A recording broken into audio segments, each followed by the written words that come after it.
விஜய் டிவில ஐயனா துணைன்னு ஒரு சீரியல் வருதுல்ல. ஒரு கேரக்டர் பார்த்து, பார்த்து, பார்த்து போட்டிருக்காரு. டைரக்டர் செமையா போட்டிருக்காரு. எல்லாரும் அவங்க பாத்திரம் உணர்ந்து நல்லா நடிச்சிருக்காங்க. நடேசன் ஆகட்டும், அந்த பாண்டி கேரக்டர் ஆகட்டும், எல்லா பல்லவன் எல்லாரும் கரெக்ட்டா அவங்க கேரக்டர் எல்லாமே நல்லா நடிக்கிறாங்க. அதில அனீஷ் பாய்ன்னு ஒருத்தர்ல, அவரு கூட கரெக்ட்டா நல்லா பக்காவா பண்ணியிருக்காரு. இந்த சப்பாத்தி சுடுற வாகு, அந்த குஜராத்திக்கார பொண்ணு மாரியே உட்காந்து முக்காடு போட்டுட்டு, தோசைக்கல்ல தவால எடுக்கிறது எல்லாம் நேச்சுரலா இருக்கு.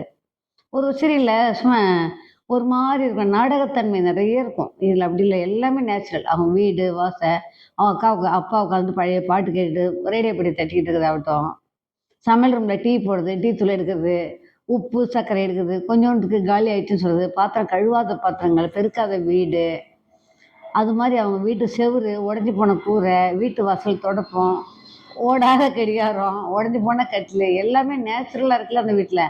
அதாவது பழைய வீடு, எதுவும் யூஸ் பண்ணாத பொருளு, பராமரிப்பு இல்லாம பொம்பளைங்க கைப்படாம இருக்கிறது கரெக்ட்டா காட்டுறாரு. டைரக்டர் செம! நல்ல படம். அதில ஒரு கேரக்டரும் நல்லா பண்ணியிருக்காங்க. அத முதல்ல சொல்லணும்னா பெரிய அண்ணன். அவர் எப்படி தோள்ல துண்ட போட்டு எப்பவும் சமையல்காரன் மாரியே நல்லா சமையல் பண்றாரு. அது மாரி வேலையும் அதுக்கு தகுந்த மாரி அது வேலை. அடுத்து 2வது பையன். டிரைவர்னா டிரைவர் மேடம் எப்பாரு செல்ல நோண்டிட்டே உட்காந்துருக்கிறது போறது. அடுத்து 3வது பையன். அந்த மெக்கானிக் செட் வச்சிருக்க பையன். அதில வானதி கேரக்டர் சொல்லவே வேணாம். வரும்போதெல்லாம் ஐயோ! இது என்ன சண்டை போடுமோன்னே எல்லாம் நினைப்பீங்க. கரெக்ட்டா? வரும்போதே ஏதாவது ஒரு சண்டை என்ன காரணம் கிடைக்கும் சண்டை போடலான்னே வருவா. இவனுக்கு எவ்வளோ சமாதானம் பண்ணி பார்க்குறான்.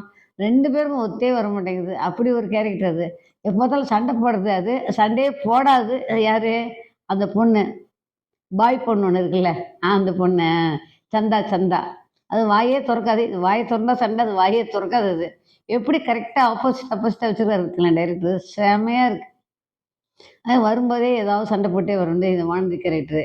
அது 2த்துக்கும் நடுவுல இந்த வீட்ல இருக்கிற நிலா, அது ரொம்ப பேசவும் பேசாது, பேசாமயும் இருக்காது. கரெக்ட்டா நச்சுன்னு போட்டுருக்காரு. 3 பேரும் அவங்க பாத்திரம் உணர்ந்து நல்லா நடிச்சிருக்காங்க அது மாரி. அந்த அப்பா நடேசன் கேரக்டரு நல்லவரா, கெட்டவரான்னு எல்லா படத்துல கேட்பாங்கள்ல, கமலஹாசன் படத்துல நாயகன்ல கேட்பாங்களே, "அப்பா நீங்க நல்லவரா, கெட்டவரான்னு?"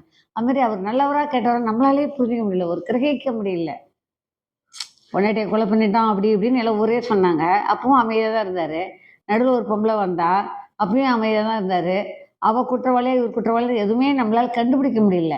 ஆனா கடைசியில அவ தான் குற்றவாளின்னு நமக்கு தெரிஞ்சுச்சு. ஆனா இவருடைய ஃபர்ஸ்ட் ஒய்ஃப் எப்படி செத்தாங்க, என்ன அது உண்மைய அவரும் சொல்ல மாட்டேங்கிறாரு. மக்களும் சொல்ல மாட்டேங்கிறாங்க. காலப்போக்குல நம்ம பார்த்துக்கலாம் அப்படின்னு சொல்லி. ஆனா அந்த நாடகம் எனக்கு ரொம்ப பிடிக்கும். உங்களுக்கெல்லாம் பிடிக்குமா? சொல்லுங்க.